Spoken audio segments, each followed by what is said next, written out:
Alright, today we're going to go over the post-test study guide. It's part 1. I'm going to start at 1. I'm just going to see how many we can fit into this.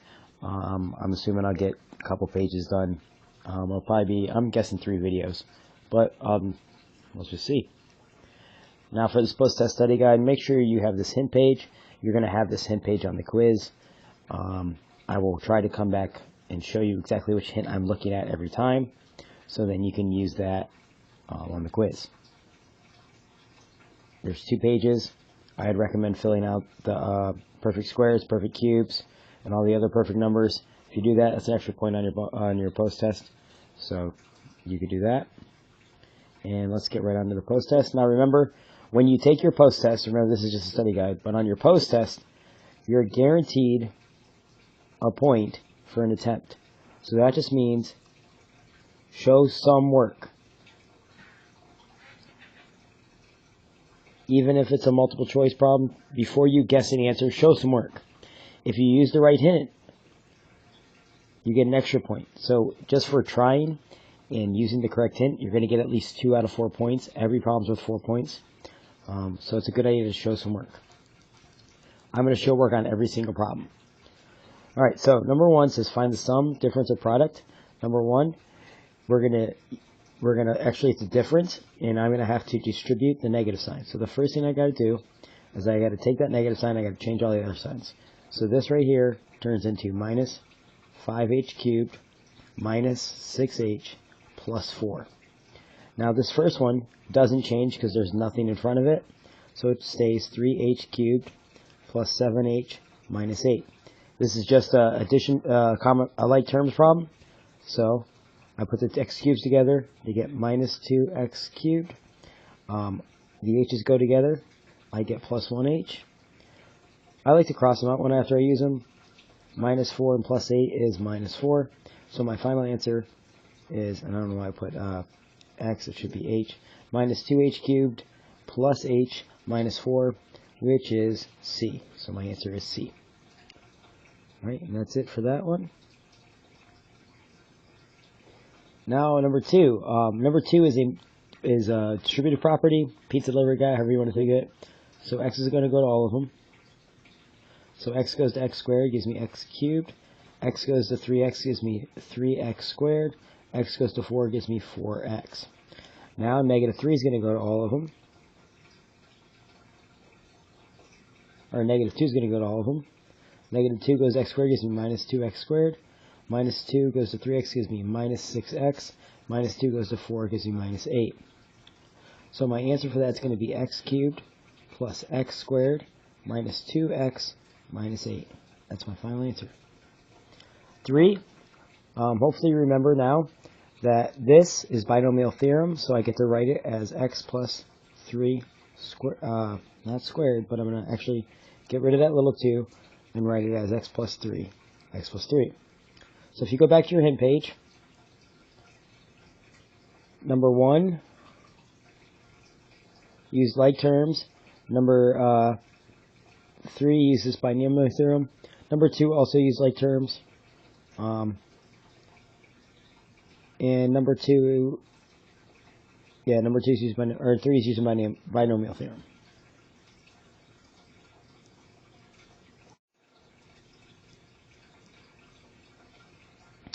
So now I'm going to FOIL this. X goes to everything. Gives me x squared plus 3x.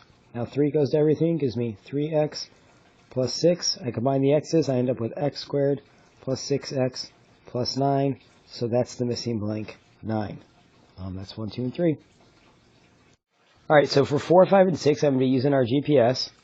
So for 4, 5, and 6, I'm going to be using our GPS. Remember, we're going to go through that, look for something in common, then count the terms, and use all that.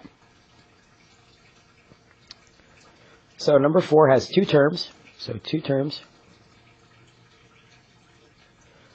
So you're going to hope they're both perfect squares or cubes. In this one, they're perfect squares. Alright, so if I look on my hint page, number 4 is also going to use this one right here.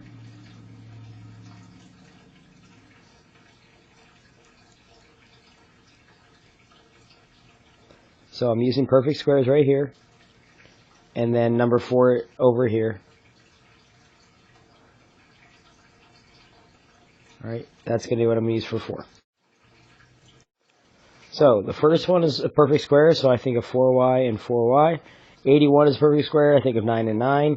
Because it's a perfect difference of perfect squares, I get to say 4y plus 9, 4y minus 9. Order doesn't matter, so your answer is C. 5 has 3 terms, so I'm going to use quadratic form. Quadratic form means you break it down just like we did before, x squared and x squared. And I'm allowed to use quadratic form as long as that's an x squared there, if this breaks down to x squared. Now how do I get 40? 1 and 40, 2 and 20, 4 and 10. I stop at 4 and 10 because 4 and 10 gives me the middle. So I know this becomes x squared minus 4, x squared minus 10. Now, the difference between what we did last year, where it started with x squared, is we didn't have to look for any more factoring. I have to see if either one of these parentheses can be factored again. Because x squared is a perfect square, and 4 is a perfect square, and there's a minus sign in the middle, I can break this down as x plus 2, x minus 2. I cannot break this one down because 10 is not perfect, so it just stays x squared minus 10. So that's your final answer for number 5. 6, it's got 2 terms. They are perfect cubes, not squares. So I'm gonna look at my hint page. So the perfect cubes right here told me to use it. I had to have perfect cubes, and this is going to be number 6 right here. So number 6 right here is going to be using perfect cubes. So the perfect cubes formula says a plus b equals a cubed plus b cubed equals a plus b in parentheses, a squared minus ab plus b squared. So I have to change this a little bit. This one's good, so I know x is going to be a, but I have to change 27 to 3 cubed. And if they both have little 3's, I have to change the whole thing into x cubed plus, instead of 27y cubed, I have to write it as 3y in parentheses cubed.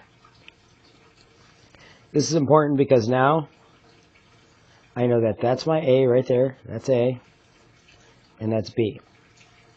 So wherever I see a, I'm going to put x. Wherever I see b, I'm going to put 3y. Wherever I see a, I'm going to put x. Wherever I see b, I'm going to put 3y. So and for the middle part here, I do 3xy. And then I square both the 3 and the y. So it becomes plus 9y squared. So that's your final answer right there. All right, number 7. I think we're on 7. Number 7 is going to be using factor by grouping. So that's number 7. You could also use P's and Q's if you want, but I'm just going to do factor by grouping because I think it's a little bit easier. So I look at the first 2 terms. I see all 4 of them have something in common. So I look at the first 2 terms. They both have an m squared in common. That leaves me with m plus 6. I look at the second 2 terms. 4 goes into both of them, and they both have a negative sign. So that's why I put negative 4 outside the parentheses. I'm left with m plus 6. Factor by grouping,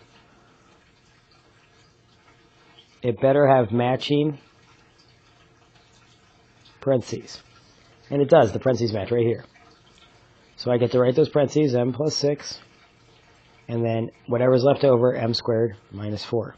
If I cross off the m plus 6, because I wrote it, m squared minus 4 is next.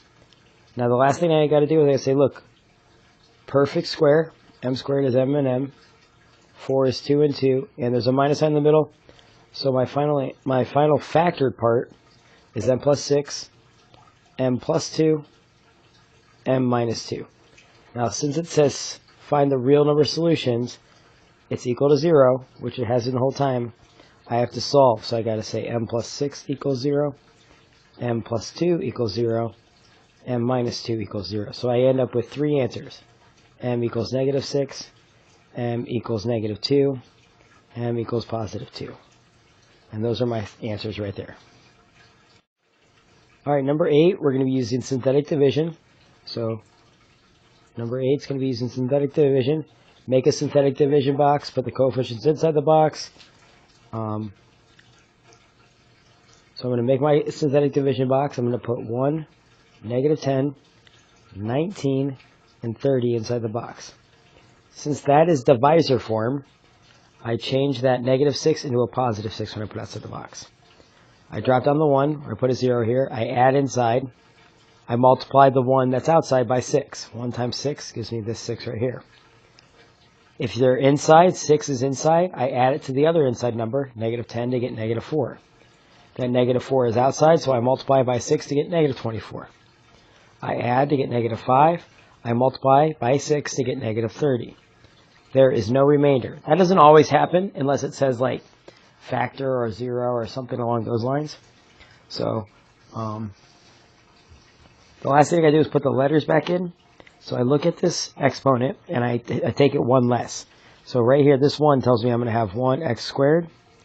And then I just start going down by 1. So this is going to be -4x minus 5 right there. Which x squared minus 4x minus 5, and that's C. And that's it for 8. Alright, 9 is going to be long division, so that's a little bit harder, but it is doable. It's in long division. That's the same. There's the steps right there. I'm going to follow them. So the first thing I'm going to do is I'm going to make my division box. I put 8x squared plus 34x minus 1 inside the box. Outside the box, I put 4x minus 1. Now the first thing I'm going to do is I'm going to find my line leaders. And 4x, and I'm going to say 4x, and I call this scratch work. I put it out to the side, I can just call it scratch work. 4x times what is going to be 8x squared? Well, I know that's going to be 2x. So I put 2x on top of the box, and I line it up with the other x terms. I think that's a really good idea. And then I distribute the 2 to both the 4x and the minus 1. I end up with 8x squared minus 2x. Now here's where a lot of people screw up, is they forget to change the signs. You have to change the signs right here. So I make that a minus, I make that a plus. Alright, now those cancel. I'm left with 36x, and this -1 drops down, so it's 36x minus 1. Now I have a new line leader. So I do the same thing again. 4x times what is going to give me 36x? Well, it's going to be 9x. Or not 9x, just 9. And that should make sense because it shouldn't be 9x, because then I'd be putting x's above the 1s. So if you line things up like I recommend, it should tell you tells me right here that I should be on 1s because I'm above the -1. So now I distribute the 9. 9 times 4x, so it goes to both. 9 times 4x is 36x. 9 times minus 1 is minus 9. And the same rule applies. I still have to change my signs. So I make that minus, I make that plus. I'm left with the remainder of 10. That's my remainder. So my final answer is 2x plus 9 plus my remainder all over my divisor right there. And that looks like A. And that's it for 9. That's it for the first page. Alright, number 10 is going to be using synthetic division too. So 10 is going to be using synthetic division.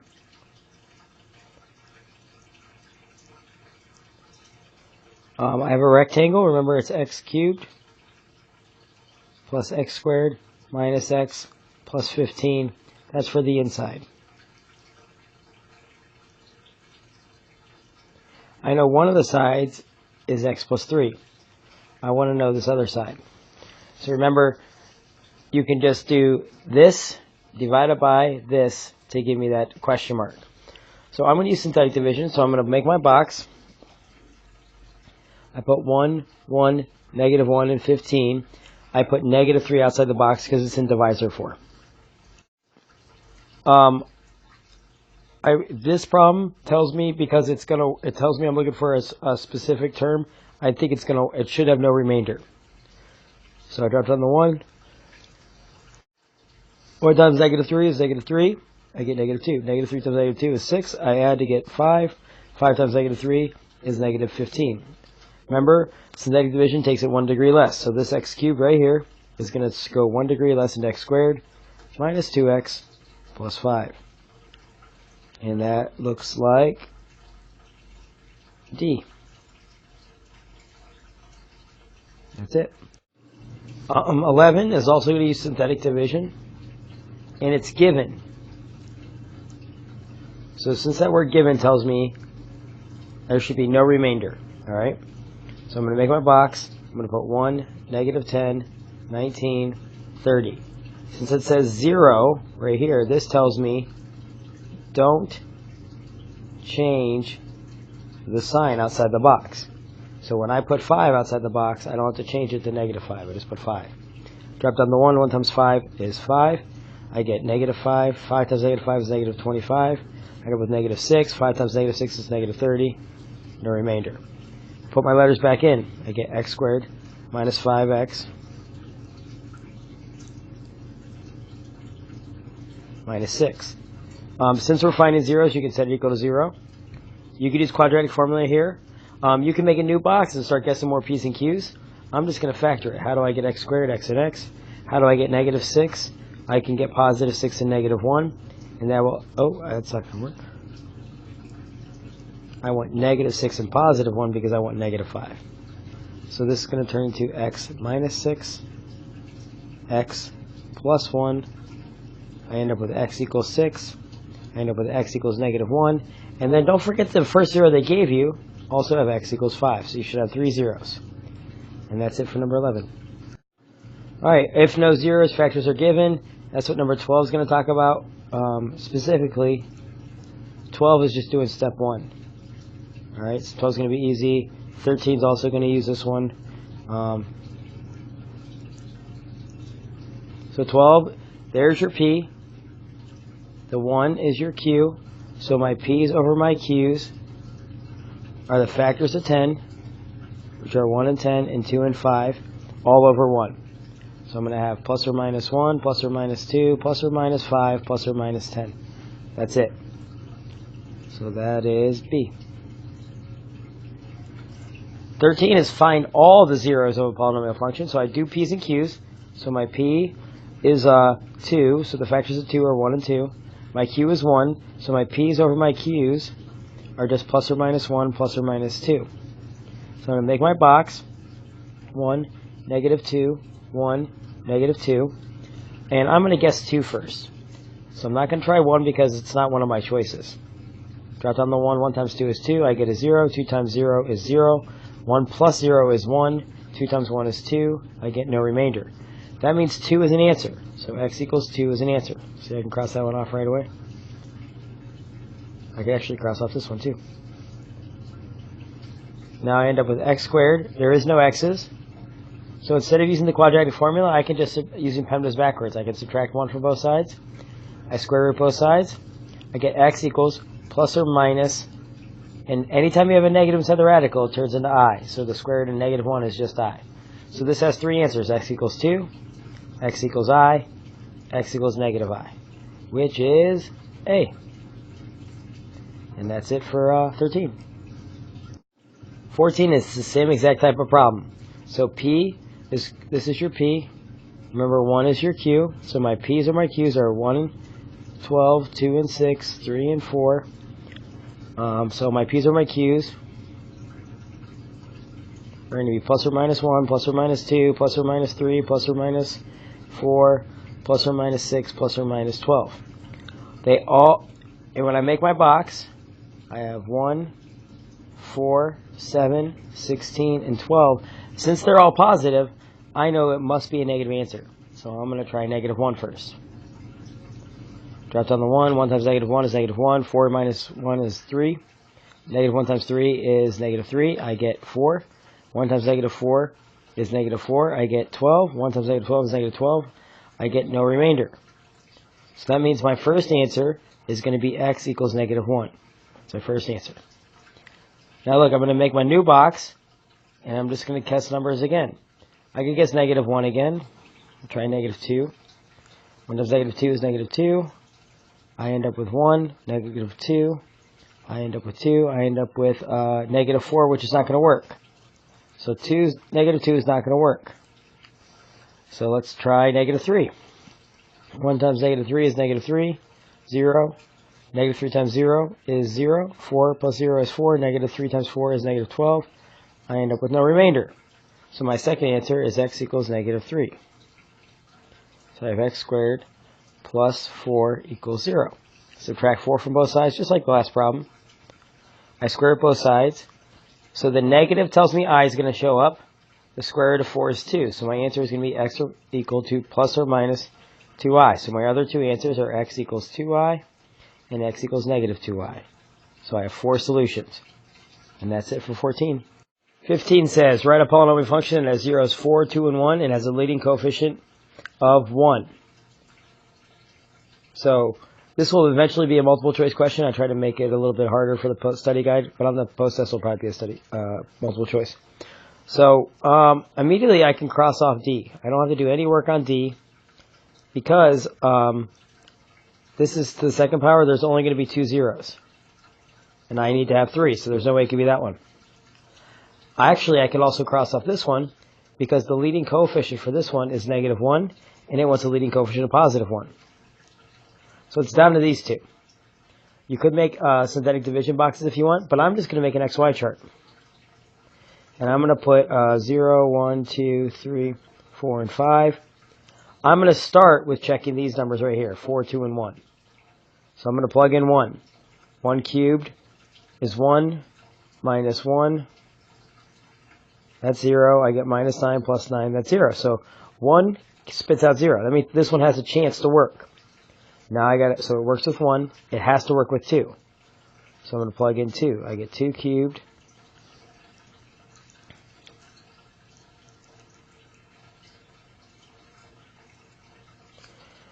I'm going to plug in 2 for all those numbers. 2 cubed is 8 minus 4 minus 18 plus 9. I get 8 minus 4, which is 4, minus 18 is negative 14 plus 9. I get negative 5. So this one gets crossed off since 2 doesn't work. So I'm going to make an XY chart for the last one. And I think this is going to work, but I guess it's possible none of them could work. Since I think it's going to work, I'm going to start with 0, plug in 0, I get negative 8. I plug in 1. 1 cubed is 1, so I'm plugging in 1 for all these. I get 1 minus 7 plus 14 minus 8, and that spits out 0. I plug in 2, it also spits out 0. I plug in 3. So 3 to the third power is 27.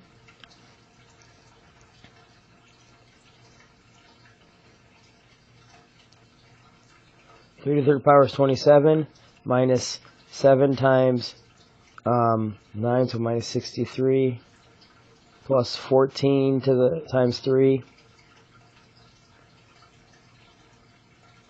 is 42, minus 8. 27 and 42 is 65. Those two turn into 65. Minus 63, that's 2. Minus 8, so I get negative 6.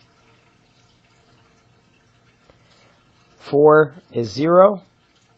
And then I plug in 5. It'd be much easier if I just plugged in a calculator, but I'm doing it in my head. 5 cubed is 125.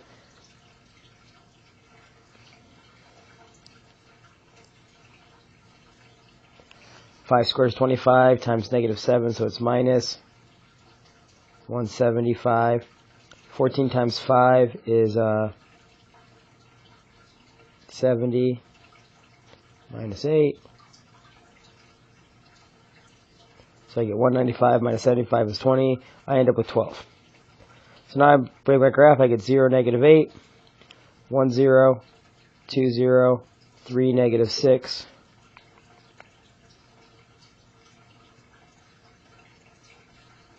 4, 0, and 5, negative 5, 12. So it's going to go kind of like this. And there's my graph. And that's it for 15. All right, explain what an odd degree. Remember, if it's odd, the end behavior is going to go up, down to the right, and up and to the left, or up and to the left and down to the right. We talked about that. Since the end behavior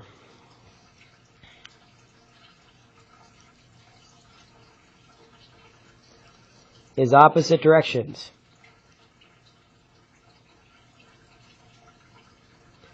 It will always cross the x-axis. And that is always why it's a 0. Alright, 17. Third degree polynomial looks just like the graph in 15, except it's only allowed to cross. It can only cross the x-axis one time. So this shape has a polynomial, is a third degree polynomial because it has the shape of a third degree polynomial. There's my local max. My local min is right there. And here is my 1, 0. So that's it. Alright, 18 is going to 18, 19. So 18 is going to use this. A lot of it's 19 and 20 is going to use this. And then some of the other type of stuff right here. So I take 16 3/2. A is 16. M is 3. N is 2. So I'm going to write it as the square root of 16 all to the third power, which is 4 cubed, which is 64. That's my answer. Rewrite 8 to the 1/5 using radical notation. It's the 5th root of 8 all to the first power. Remember, you don't write it to the first power, so it's just the 5th root of 8. Done. Rewrite using exponent notation. There's your A, there's your M, there's your N. So it's 24 to the 2/3. That's it. Alright, 21 is going to be using this property at first. That says, if the bases match, you subtract the exponents. So I take 16 to the 1/6 minus 2/3. I subtract the two exponents. I end up with 16 to the negative 1/2. Now it's going to be using this hint that says, if it's a negative exponent, you move that down to the bottom and it makes a positive.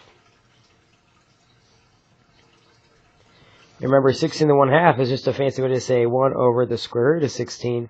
So your answer is 1/4. That's it for 21. 22 is going to be using this property that says if you take the cube root of the top and the cube root of the bottom. Now the next thing that they're going to talk about is they're going to say you can't have a radical on the bottom. I wish that was, I wish it was the cube root of 27, because then it would be perfect and would go away. So I'm going to make my wish happen by multiplying by the cube root of 3 squared, which is 9. And I'm just going to do that on top. So I start with the bottom, I make the top match, so I end up with the cube root of 3 squared all over the cube root of 3 cubed, or 27. Those 3 cancel. So my final answer is the cube root of 3 squared all over 3. That's how you make the radical leave the bottom. We used to do that with square roots. It's the same concept, just with perfect cubes instead of perfect squares. Alright, 23 says, it's just like what we did with perfect squares, except now it's perfect cubes. So 48 is not perfect. I'm looking for a perfect number that goes into it. So 2 cubed, which is 8, goes into it. And 8 times 6 is 48. So I don't care about 24 and 2. I don't care about 16 and 3 because none of those are perfect cubes. I only care about 8 because it's a perfect cube. So 8 leaves and turns into 2 because the cube root of 8 is 2. And 6 stays inside the radical. That's it. 24 is super easy. If you have letters, you divide. So I do 9 divided by 3. That's how many x's get to leave.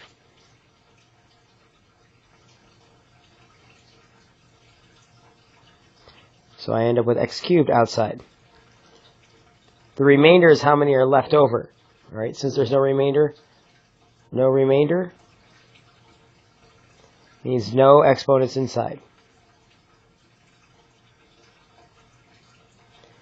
I do 36 divided by 3 to get 12. That means I have y to the 12th. That's my answer. I got up to 24 here. So in part 2 we'll start at 25.